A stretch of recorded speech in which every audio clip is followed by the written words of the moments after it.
Le drame de personnes âgées vulnérables, à la merci de gens qui ont le devoir de les protéger.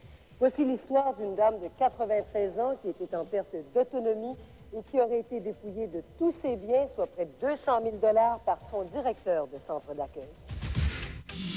Elle avait quel âge sur cette photo-là? 93 ans. Est-ce que c'est à l'époque où elle vivait au centre Gingras, à Montréal? Effectivement. Elle a vécu combien de temps au centre Gingras? Environ une dizaine d'années. Monsieur Denis, vous avez été directeur du centre Janine Gingras. Pas directeur, mais une partie, oui. Est-ce que Mademoiselle Deschênes souffrait d'une maladie particulière? Disons que ma tante, les premiers symptômes qu'on a su, elle a été au centre d'accueil suite à une dépression. Vous avez eu une cliente qui s'appelait Alice Deschênes? Oui. C'était une femme qui avait quand même un peu d'argent, environ dans les 200 000 $. Vous estimez que Jacques Denis a carrément dépouillé votre tante Alice Deschênes? Ah, je l'estime, puis non seulement ça, on a les preuves qui a vidé les comptes de banque à partir de la procuration. Qu'est-ce que vous avez fait avec l'argent de Mme Deschênes? Non, mais madame, c'est pas à vous que je pose des questions. Je m'excuse, on n'est pas en cours. Oui, mais on n'est pas en cours, je suis pas avocat. Non, mais il ne faut pas répondre à vos questions, ça plus tard, par après. Alice Deschênes, une célibataire de plus de 90 ans, vivait au centre Janine Gingras à Montréal-Nord depuis près de 10 ans, lorsque Jacques Denis est devenu son procureur, tout en étant directeur du centre d'accueil. J'ai été au centre et j'ai été voir M. Denis. Et je lui ai demandé qu'est-ce qui se passait. Ça fait qu'il m'a dit qu'il y avait eu un acte notarié et qu'il y avait eu une procuration par un notaire et puis que c'était lui qui était maître de sa personne. Vous êtes devenu son procureur en janvier 96. C'est ça. Qu'est-ce que ça dit, grosso modo, cette procuration? Que M. Denis peut faire tout ce qu'il veut avec l'argent de ma tante, l'administrer, s'en occuper. Ça s'est fait avec notaire, ça? Notaire Lambert. Et la notaire Lambert, est-ce qu'elle a essayé de contacter la famille pour savoir s'il y avait une autorisation de la part de la famille? Il n'y a aucune démarche qui a été faite pour contacter la famille. J.E. a tenté de rencontrer la notaire Lorraine Lambert. Elle n'avait peut-être rien à cacher, sauf elle-même. Madame Lambert, 2 secondes. J'ai des petites questions à vous poser concernant le dossier d'Alice Deschênes et Jacques Denis. Un mandataire, dans le fond, quelqu'un qui bénéficie d'une procuration, ne doit en aucune circonstance se mettre en conflit d'intérêts. Et évidemment, si vous êtes dirigeant d'un établissement de santé, vous contrevenez au Code civil presque automatiquement en détenant un mandat, surtout si vous avez un mandat en cas d'inaptitude pour représenter la personne. Est-ce que vous avez su comment M. Denis a réussi à faire signer la procuration et le mandat d'inaptitude à Alice Deschênes? Bon, ce que j'ai su par une employée qui était là. La notaire Lambert était présente et M. Jacques Denis. Et on demandait à cet employé-là d'être témoin comme quoi qu'il signait ce document-là. La notaire Lambert, premièrement, du témoignage qu'on a au niveau du témoin, n'aurait jamais lu l'acte, ne l'aurait jamais expliqué à Mme Deschênes. Et en plus, selon la preuve que nous avons au dossier, Mme Deschênes n'était pas apte à comprendre ce document-là. Monsieur Jacques Denis a pris la main de ma tante. Il lui a fait faire un X sur la procuration. La première démarche qu'on a faite quand on a vu ça, c'est de faire révoquer ce document-là. La procuration et le mandat d'inaptitude. Oui. Selon ce qu'ont découvert ses neveux 18 mois plus tard, c'est grâce à ce X que Jacques Denis aurait pu détourner tout l'avoir d'Alice Deschênes. Il a été dans ses livres de banque.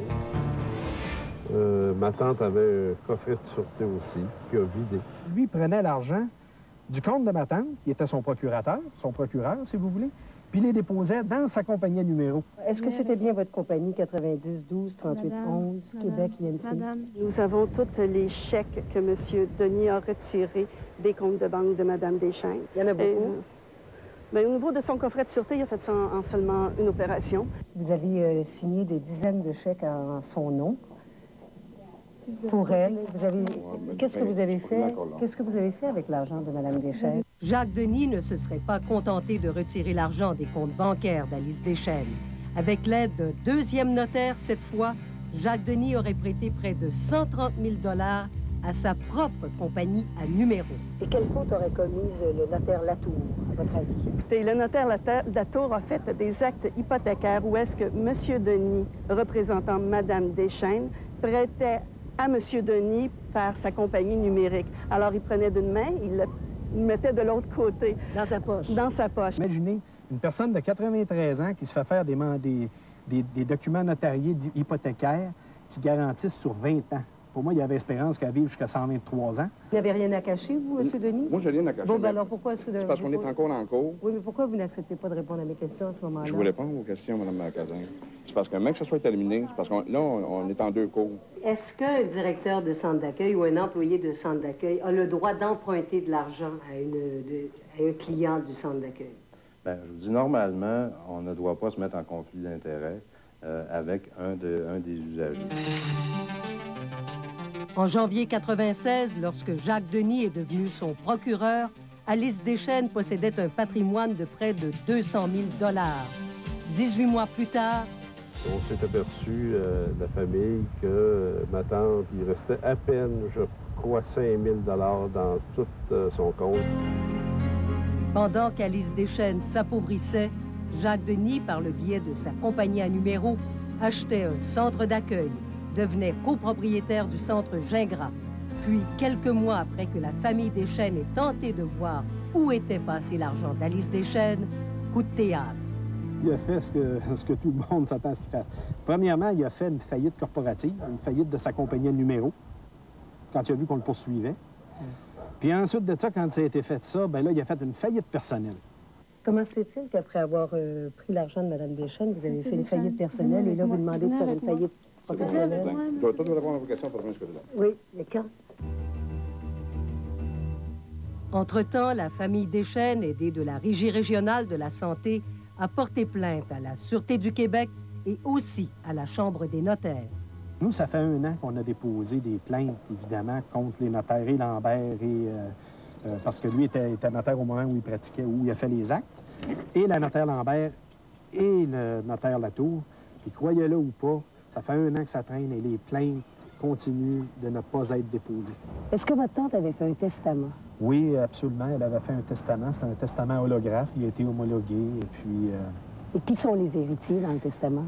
Bien, il y a ses sœurs, il y a nous.